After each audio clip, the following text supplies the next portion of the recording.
चलिए खबरों में आगे बढ़ती है। भारतीय रिजर्व बैंक ऑफ इंडिया यानी आरबीआई दुनिया का पहला ऐसा बैंक बन गया है जिसकी आधिकारिक ट्विटर हैंडल पर फॉलोअर्स की संख्या 10 लाख के पार पहुंच गई है। भारतीय रिजर्व बैंक इंडिया में माइक्रो लॉबिंग साइट पर 10 लाख फॉलोअर्स के साथ अमेरिका के फेडरल रिजर्व और यूरोपीय केंद्रीय बैंक को पछाड़ दिया है। रिजर्व बैंक के ट्विटर हैंडल की सूचना के मुताबिक उसके फॉलोअर्स की संख्या बढ़कर 10 लाख का आंकड़ा पार कर गई है। रिजर्व बैंक के गवर्नर शक्तिकांत दास ट्वीट करके इसकी पूरी जानकारी दी है।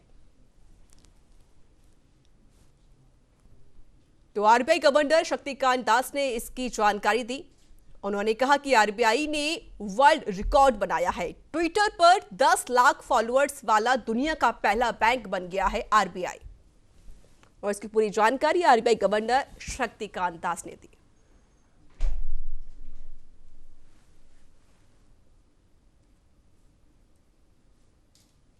और ये भारतीयों के लिए एक अच्छी खबर भी है और एक कह सकती है कि एक अच्छी बात भी है, क्योंकि जिस तरीके से आरबीआई लगातार सक्सेस हो रहा है, इसी को देखते हुए खुद आज आरबीआई ने विश्व में रिकॉर्ड बनाया है।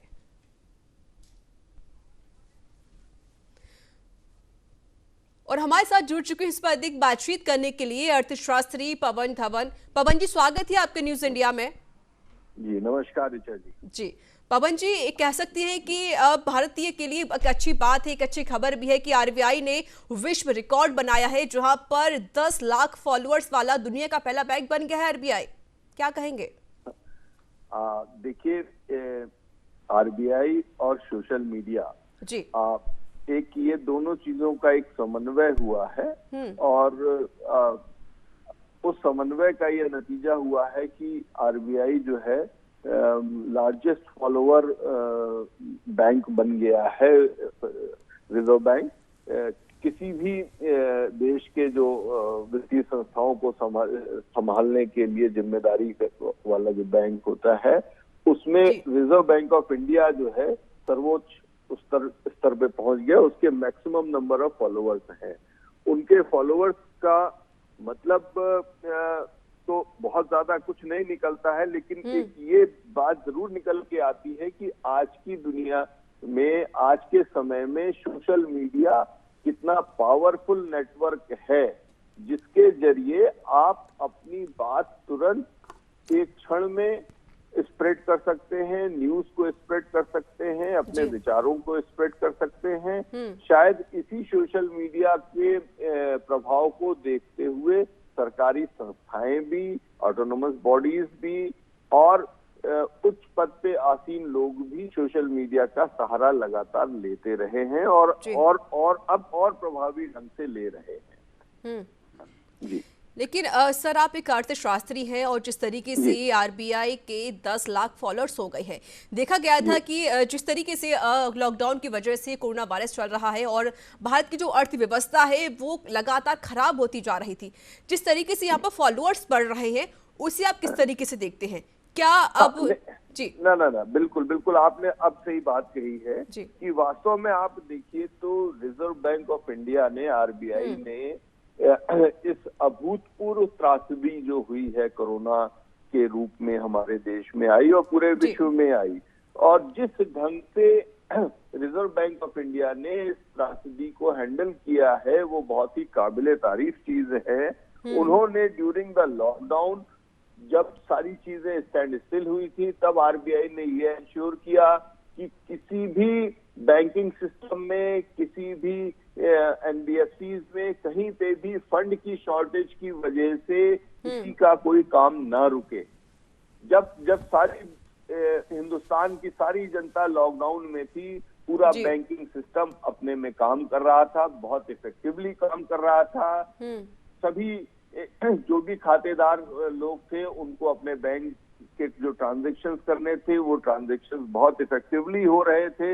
इसका पूरा क्रेडिट आरबीआई और उसके साथ समस्त बैंक की टीम और उनके स्टाफ को जाता है। उसके बाद जैसे जैसे ये कोरोना काल में ईज आउट होती गई चीजें, लॉकडाउन खत्म होता गया, तुरंत आरबीआई ने सरकार के साथ एक समन्वय स्थापित करते हुए ये इस चीज को इंश्योर किया कि हम अब अपनी इकोनॉमी को कैसे रिवाइव करें। इकोनॉमी के रिवाइवल का आरबीआई ने प्लान बनाया, एमएसएमई सेक्टर को कैसे फंड की अवेलेबिलिटी होनी है, एग्रीकल्चरल सेक्टर में कैसे अवेलेबिलिटी होनी है, एनबीएफसी सेक्टर में कैसे फंड की अवेलेबिलिटी होती है, क्योंकि फंड लगातार 2 महीने 2.5 महीने के लॉकडाउन के दौरान ड्राइड आउट हो चुके थे।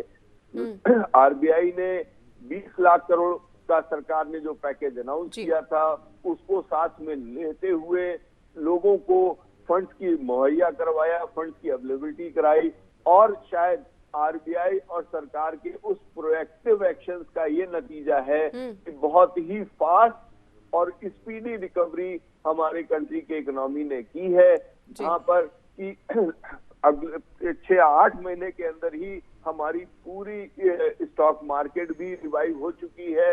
हम अब मार्च 2020 से ऊपर के लेवल पे पहुंच चुके हैं, और उसके साथ साथ हम अब ये देख रहे हैं कि अब एक्सपर्ट्स जो हैं, जो बहुत इकोनॉमिस्ट हैं, जो रेटिंग एजेंसीज हैं, आज वो इस बात की चर्चा कर रही हैं FY21 में जितनी हमने जीडीपी की गिरावट दर्ज की आशंका की थी, क्या हम उससे कितना और बिल्कुल सर, यानी हम कह सकते हैं कि जो भारत की जो अर्थव्यवस्था थी जो पटरी से उतर चुकी थी, लेकिन वो धीरे धीरे अपनी पटरी पर आने की पूरी कोशिश कर रही है, और लगातार जो हालात हैं उनको सुधरने में थोड़ा टाइम लगेगा, लेकिन जाहिर है कि इसमें कोई दौराई नहीं है कि जो हालात बने हुए थे पहले अब वो ठीक होने वाले भी हैं।